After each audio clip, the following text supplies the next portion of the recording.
This is Story Recapped. Today, I'm gonna explain a comedy, fantasy, and horror film called The Witches of Eastwick. Spoilers ahead, watch out, and take care. In Eastwick, Rhode Island, Alex works on a sculpture when her daughter Carol tells her that she doesn't have to join her today. Alex insists on doing so nonetheless. Meanwhile, 6 sisters approach their mother, Suki, to complain about their packed lunch. At the elementary school, Jane teaches music when the principal, Walter Neff, mentions giving her a full-time job. He asks about her divorce, which Jane confirms is being finalized. Walter then touches Jane suggestively. Jane freezes until he leaves. Later, Jane conducts the school's band while Felicia sings. After the performance, Walter thanks the performers, winking at Jane, who tries to ignore him. He begins a speech about the tragedy of broken families while Alex and Suki sit in the crowd with their children. The crowd gets bored, and a boy falls asleep and drops the cymbals loudly. Still, Walter continues and encourages them to keep their honor and faith in God. The wind picks up, and a storm begins, so the audience flees while Walter desperately continues his speech. That evening, Jane and Suki arrive at Alex's house. They complain about the rain, but they're glad it stopped Walter's speech. Suki mentions that she was so bored that she prayed that something would happen, and Alex and Jane say they did the same thing. Suki is elated, but Alex thinks it's just a coincidence. The women spend the evening drinking and complaining about the men in town. Suki shares that Walter also hit on her while his wife was close by. Alex and Suki then congratulate Jane that her divorce is final. At first, Jane is happy, but she holds back her tears as she thinks of her failed marriage. Later, Suki admits to feeling like she's cheating when considering another relationship. Alex rants that Suki was abandoned for having too many children, while Jane's husband divorced her because she can't have children. She reminds them that it's not their fault. Alex notes that her husband died, but it doesn't mean that she has to hide her desires. With that idea, they share ideas about the perfect man. They fantasize about a handsome prince on a dark horse from out of town. As they do, a mysterious black car drives into Eastwick. The following day, Suki, who's working at the local newspaper, calls Alex to tell her that someone bought the town's landmark, the Lennox Mansion. Suki thinks it's strange, especially since she can't remember the buyer's name even when the realtor told her twice already. Felicia and her husband Clyde arrive, so Suki gives Clyde the article she's working on. Suki casually mentions the news about the Lennox Mansion, and Felicia drops the vase she'd been carrying out of shock. Later, Felicia complains that the landmark shouldn't have been sold. Clyde asks why she's upset about it, and she claims to feel that something evil is happening. Meanwhile, Alex delivers her sculptures to the local shop. The owner, Mrs. Biddle, tells her that no one was interested in her sculptures until the man who bought the Lennox Mansion also bought her sculptures. Like Suki, however, Mrs. Biddle can't remember his name. That evening, Jane plays at the town's recital, but a man snores loudly at the back. The song ends and the audience applauds. The man falls back on his chair and wakes up. He starts cheering loudly, catching everyone's attention. After the event, Alex and Suki discuss the mysterious man. Suki shares that her office called him for an interview, and he specifically asked her to conduct it. The other residents also gossip about the man, whose name they can't remember. They find Jane holding a bouquet with a note signed with the letter D. They realize it's from the same man, and Suki finally remembers his name as Daryl. Suddenly, her necklace snaps, littering the floor with the beads. The others also remember his full name as Daryl Van Horn. Felicia questions the name, then trips on Suki's beads, causing her to stumble down the stairs and break her leg. The following day, Alex affectionately draws the letter D on some spilled sugar. She later rides her bike to the field overlooking the Lennox Mansion. Suddenly, Daryl appears, teasing that she's looking for him. When Alex denies it, he recognizes her as a sculptor of the dolls he bought. He compliments her work and suggests she create larger sculptures. At the mansion, Daryl treats her to a lavish outdoor lunch. Daryl notes that his butler, Fidel, is lucky with a lady since he has a significant organ. He rambles about men's obsession with sizes, then asks Alex's opinion, but she's too distracted. Daryl continues that women have the power, despite men's insistence to put themselves into things. Confused, Alex asks why he's telling her this, so Daryl points out that she's an honest and smart woman. Therefore, he wants to treat her as such. When Alex asks if he's married, Daryl says no, since marriage makes women suffer. Alex shares that her husband is dead, so Daryl quickly sympathizes, but calls her lucky because a woman blooms after ending a marriage by either divorce, death, or desertion. Afterward, Daryl gives her a tour of his house. He takes her to his bedroom and invites her for some intimacy. Alex frankly tells him that she finds him loathsome, so she thanks him for lunch and walks away. Daryl asks if that's really what she feels, making Alex stop and ask who he is. He answers that he's an average naughty devil. Unimpressed, Alex turns to leave, but Daryl asks what she has to go home to, since her daughter can take care of herself and all her chores will be undone by tomorrow. Daryl insinuates that she's just pretending to be half of what she is. He asks how much she can take in a world that doesn't reciprocate her sacrifices, then invites her to use him to make what she wants to happen. Tearfully, Alex gives in.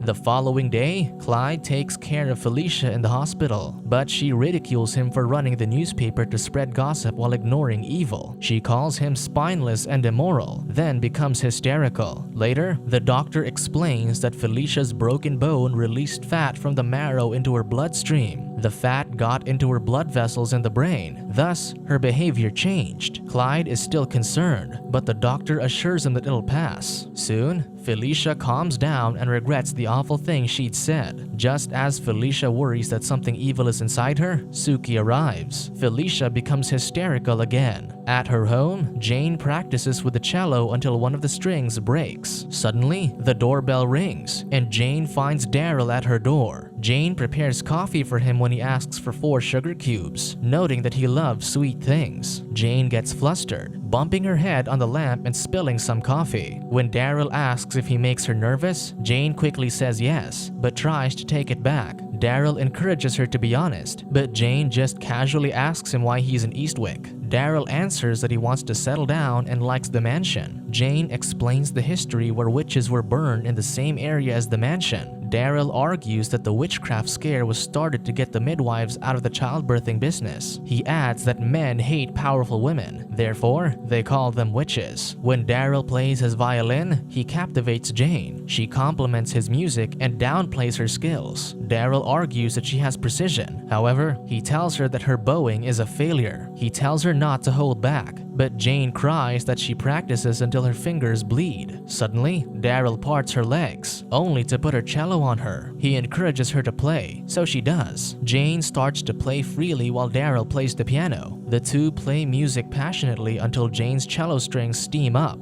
After the performance, she throws herself at Daryl while her cello bursts into flames. One day, Suki picks up Alex for their tennis game, but finds Alex not yet ready as she's working on a large sculpture. On their way to the mansion, Alex shares her time with Daryl, exciting Suki. They find Jane in the Lennox mansion, dressed provocatively. Daryl welcomes the women and compliments Suki, claiming that she's too good for the local newspaper. He flirtatiously asks about their interview, making Alex and Jane jealous. During their tennis match, Jane becomes aggressive towards Suki and Alex. Daryl tries to calm Jane down, but Jane directs the ball against him. When Suki hits the ball, it freezes in mid-air just before it hits Jane. As the game progresses, Suki and Daryl bounce the ball back and forth until Suki yells to stop in frustration. The ball hovers in front of her and passes by her slowly. Suki then hits it lightly to go to Daryl. They pass the enchanted ball playfully until Daryl hits it upwards, making it disappear in a flash of lightning. Suddenly, it storms, and the women rush back to the mansion. Daryl and the women enjoy drinks in the indoor pool. Daryl pays close attention to Suki, so she asks if he's trying to seduce her. He admits to this, so Suki warns him that she easily gets pregnant, but it doesn't bother him. Suki is surprised, noting that her husband liked to keep things under his control. When Daryl exclaims that things can't be kept under control with women like them, Suki asserts that they're not different from other women. She adds that she doesn't mind peculiar events since the world is peculiar, and Daryl agrees. The two then share a kiss. One day, Daryl hosts a ballroom party with the women and their daughters. He dances with them, but pushes Jane too far, causing her to hang on the chandelier over the pool. Suki and Alex laugh at her predicament, but all three end end up floating over the water. The magic stops when Fidel rings the dinner bell. Later, the women relax as they wonder about the future, while Daryl records them. Jane worries that life is short, while Alex fears disappearing into a pile of snakes. Suki, however, doesn't mind the short life, but she fears pain. One morning, Felicia becomes uneasy while attending mass. She suddenly warns the people about the evil in Lennox Mansion while Clyde pulls her away. Outside, Clyde begs her to stop, so she decides to take it upon herself to stop the evil. Meanwhile, Jane is at band practice when she gets tired of the terrible playing. She throws out the music sheets and tells her students to relax. The students start playing better, and she encourages them to loosen up.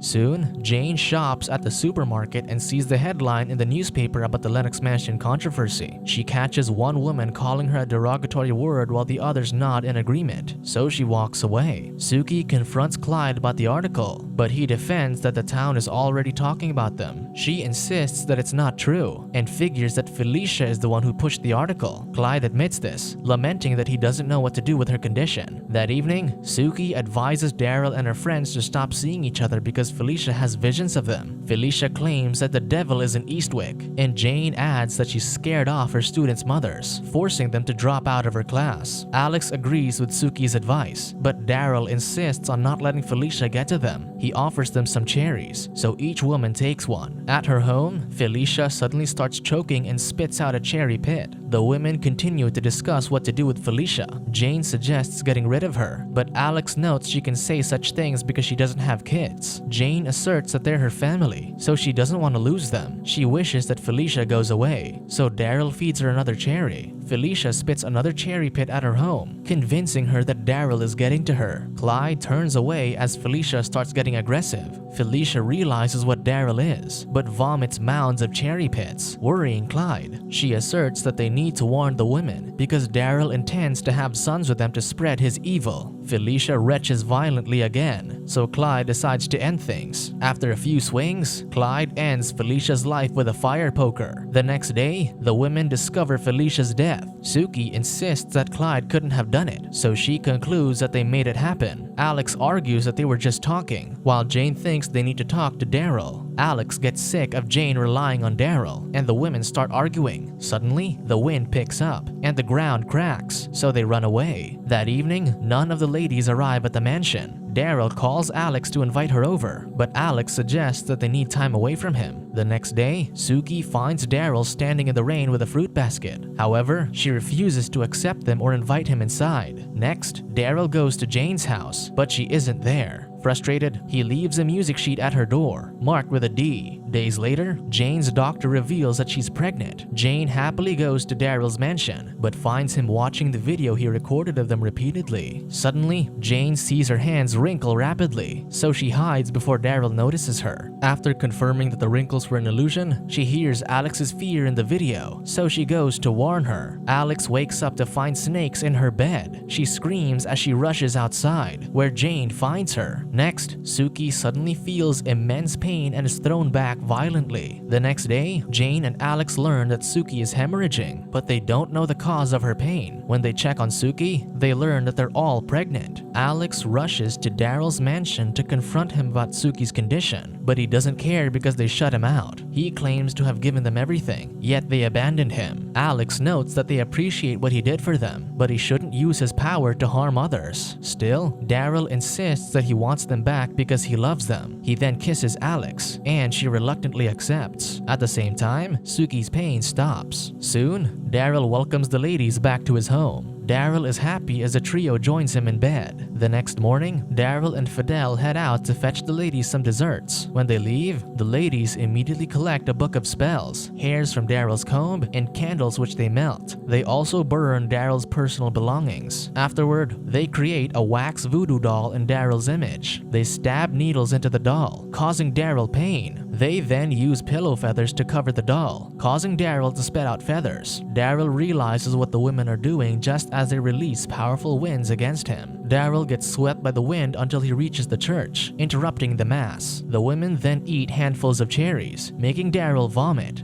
Daryl rants about the women, calling them God's mistake. Daryl adds that when they make mistakes, it's called evil, but when God makes mistakes, it's called nature. The women continue putting needles in the doll, making him collapse on the church. Finally, they're satisfied and wait to see if it worked. Daryl drives recklessly back home, leaving Fidel behind. The women hurry to clean up the mess, not knowing that the doll still affects Daryl and throws him out of the running car. He climbs back into the driver's seat, and the women hear him coming. They hide the doll in a cookie jar, then rush back to the study. Daryl arrives, growling. When he opens the door, his fingers become demonic. The women stand in fear as he staggers toward them. They rush back to the kitchen, just as Daryl releases winds that throw them off. Jane falls off the hallway, and Suki suggests she laughs. When she does, she floats in midair and lands on her feet. Daryl finds them rushing to the kitchen. Alex grabs the doll and throws it at Suki, causing Daryl to get thrown off. While they're blocking the door, Suki throws the doll to Jane, but she doesn't catch it, so it breaks in 3. There's sudden silence as the ladies regroup. However, something rumbles behind the door, and a demonic giant appears at the kitchen window, throwing them down. Fire starts in the kitchen as a demonic Daryl breaks the wall. The women throw the doll pieces into the fire, successfully defeating the demon. They find that Daryl has transformed into a small, deformed creature before vanishing. 18 months later, the women bathe their sons. They stay in the Lennox mansion with Fidel as their butler. While the women help their daughters with homework, Jane starts to ponder about Daryl again. They all admit that they miss him, but don't want him back. Later, the baby boys roll out of the nursery in their walkers. They head to the study, where Daryl appears on the TV screens. He greets his sons and asks them to kiss him. However, the mothers arrive and turn the TV off. Subscribe to watch more videos like this. Turn on notifications. And leave a like, it really helps the channel out. Thank you for watching.